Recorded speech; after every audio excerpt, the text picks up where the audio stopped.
اسلام کی ایک بیٹی ہے جس کا نام حضرت خولہ ہے، حضرت خولہ بنت الازور، یہ حضرت زرار ابن الازور کی بہن ہے۔ عالم یہ ہوا کہ معرکہ شام میں مسلمانوں پہ ایک ایسا وقت آیا کہ اسلامک رنگ روٹ پیچھے ہٹنے لگے، اسلامی فوجیں پیچھے ہٹنے لگی۔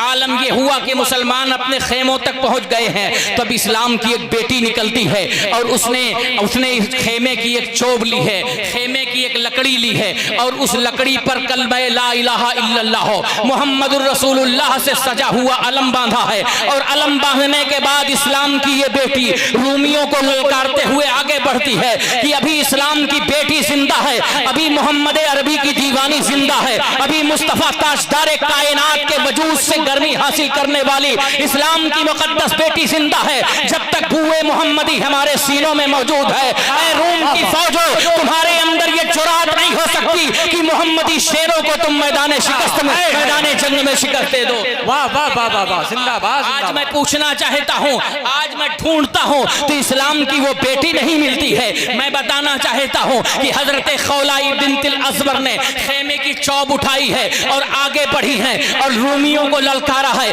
ایک دو فوج کے لوگ نہیں تھے بلکہ 10 سے 12 ہزار کی تعداد تھی جو بڑھتی چلی آ رہی ہے، لیکن نعرے تکبیر کی جب صدا بلند ایک بیٹی کرتی ہے تو رومیوں کے حوصلے پست ہوتے ہیں۔ اہل ایمان نے جب دیکھا کہ ہماری بہن میدان جنگ میں ہے، ہماری بیٹی میدان جنگ میں ہے، ہماری بیوی میدان جنگ میں ہے، تو سوچنے کا انداز بدل گیا۔ نعرے تکبیر کی صدا اہل ایمان نے بلند کی اور ہاری ہوئی بازی لمحوں میں انہوں نے جیت کر کے دکھا دیا۔ آج ایک بیٹی نے یہ بتا دیا کہ جب قیادت کہیں پیچھے ہوتی ہے، جب قیادت کہیں بزدل ہوتی ہے تو اس قیادت کو مضبوط کیسے کیا جاتا ہے، اس قیادت کو آگے کیسے دکھایا جاتا ہے، اس قیادت کو آگے کیسے لے جایا جاتا ہے، یہ اسلام کی ایک بیٹی دکھا رہی ہے۔ حضرت محترم حضرت خولہ بنت الازور، حالانکہ اس میں کوئی بزدل نہیں تھا، خالد ابن ولید جیسی شخصیت تھی، حضرت زرار ابن الازور جیسی شخصیت تھی، لیکن اسلام کی بیٹی سبق پڑھا رہی ہے، بتا رہی ہے۔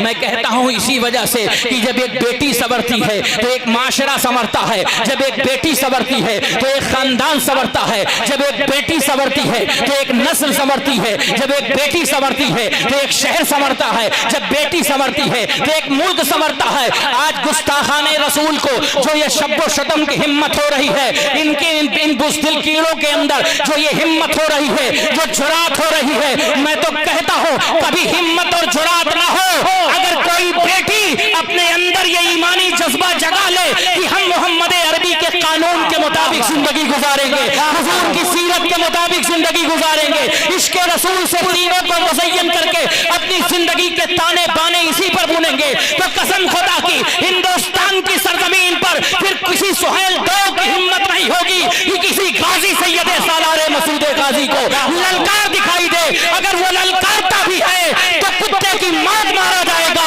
اس لیے کہ اس کے سامنے کوئی دنیا دار نہیں ہے، علی کا شہزادہ ہے، اس کے سامنے کوئی بزدل نہیں ہے، اس کے سامنے سکندر دیوانہ۔ بابا نعرے تکبیر، نعرے رسالت، عرس مقدس، درگاہ پانچوں پیرن شریف، فیضان سرکار عالم پناہ، نعرے تکبیر، نعرے رسالت۔ بہت اچھا حضرات گرامی وقار، یہ نالی کے کیڑے جو اپنی بزدلی کو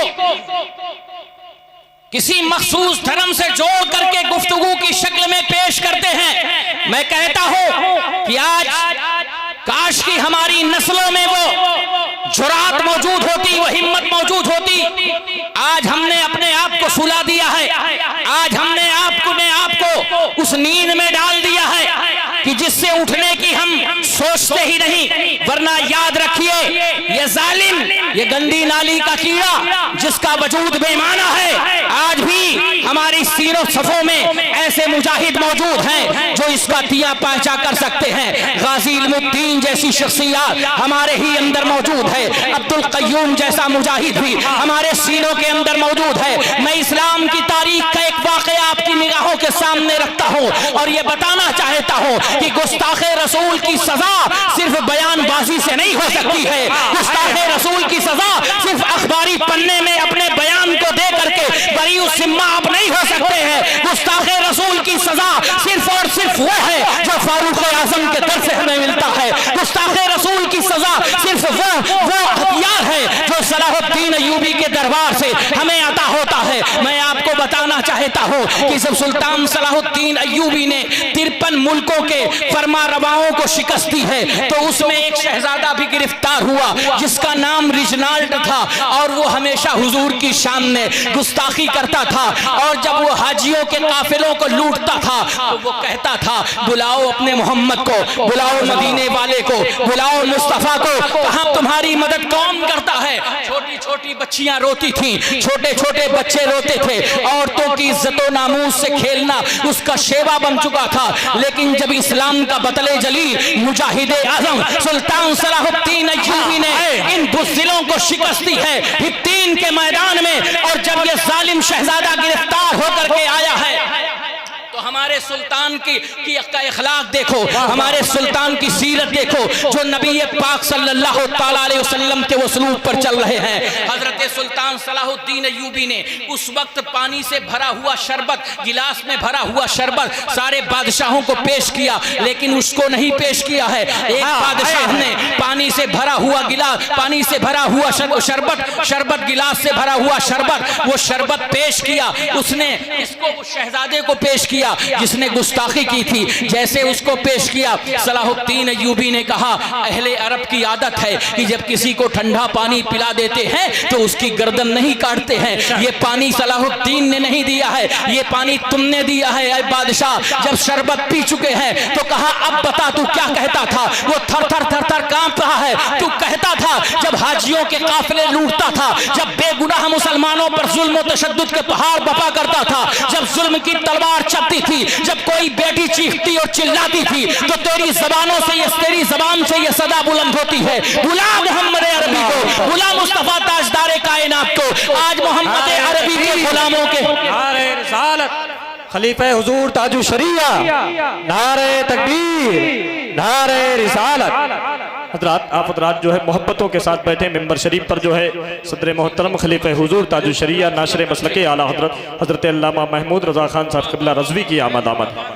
सुभान अल्लाह, सुभान अल्लाह, वाह वाह वाह वाह, जिंदाबाद। हजरात गिरामी वक़ार, जरा गौर फरमाएं और अपने ज़हनो दिल और दिमाग के अंदर जो खामोशी बरपा है उस दर को खोलें, उस दरवाजे को खोलें और सुने, और ईमानी कानों से सुने, ईकानी कानों से सुने, तब आपको पता चलेगा। हजरत सलाहुद्दीन अय्यूबी ने पूछा था, हजरत गिरामी वक़ार, क्या उम्दा मसलक है सलाहुद्दीन अय्यूबी का, क्या उम्दा पहचान है सलाहुद्दीन अय्यूबी की, क्या उम्दा फिक्र है सलाहुद्दीन अय्यूबी की। कहा, तू ये कहता था बुलाओ मदीने वाले को, अब तू बोल मेरे हाथों से तुझे कौन बचाएगा, मेरी तलवार से तुझे कौन बचाएगा, मेरे इन हाथों से तुझे कौन बचाएगा। तुझे जिसको बुलाना हो बुला ले, मैं तो मोहम्मद अरबी के गुलामों के गुलामों के गुलामों के गुलामों के गुलामों का गुलाम हो, सलाहुद्दीन अय्यूबी हूँ, मेरी तलवार से तुझे कौन बचाएगा। थर थर थर थर कांप रहा है। सलाहुद्दीन अय्यूबी ने तलवार निकाली और मिनटों में उस जालिम की गर्दन काट करके बता दिया कि सबके गुनाह को तो माफ किया जा सकता है मगर गुस्ताखे रसूल के गुनाह को माफ नहीं। नारे तकबीर, नारे रिसालत, मन सब्ब नबिय्यन फक़्तुलू, मन सब्ब नबिय्यन फक़्तुलू, मन सब्ब नबिय्यन फक़्तुलू, उर्से मुक़द्दस। सुभान अल्लाह, सुभान अल्लाह। हजरत गिरामी वक़ार, जरा आप गौर फरमाइए, सोचिए, दिलो दिमाग में पैदा कीजिए, बात पैदा कीजिए कि गुस्ताखे रसूल, आज ये जुरात कैसी पैदा हुई, आज ये हिम्मत कहां से पैदा हुई, आज ये ताकत कहां से पैदा हुई। ये ताकत इसलिए पैदा हुई कि आप अपने अकीदे में कमजोर हुए, आप अपने ईमान में कमजोर हुए, आपने हर कसो नाकस से हाथ मिलाना शुरू कर दिया, आपने अपनी बुनियाद को कमजोर जाना। याद रखिए कि जिसकी बुनियाद कमजोर होती है उसकी दीवारें भी कमजोर होती हैं, उसकी छत भी कमजोर होती है। मैं कहना चाहता हूं कि मोहब्बत आप सबसे करो, अकीदत आप सबसे रखो, लगाव सबसे आप रखो, लेकिन जिस तरह से मेरे आका ने करने का हुक्म दिया है